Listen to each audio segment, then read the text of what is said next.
बार की बात है, एक छोटा सा बंदर था जिसका नाम मिंकू था। मिंकू हर दिन सिर्फ खेलता रहता, पढ़ाई से भागता था। एक दिन जंगल में कंपटीशन हुआ, जंगल जीनियस क्विज। सब एनिमल्स ने हिस्सा लिया।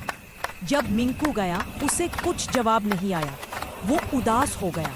तब उल्लू दादा ने कहा, बेटा, खेलना अच्छा है पर ज्ञान भी जरूरी है। उस दिन के बाद मिंकू ने मजा करके पढ़ाई करनी शुरू की। अगला साल जब कंपटीशन हुआ, मिंकू ने पहला प्राइज जीता। सब ने ताली बजाई। मेहनत करोगे तो जंगल भी तुम्हारा।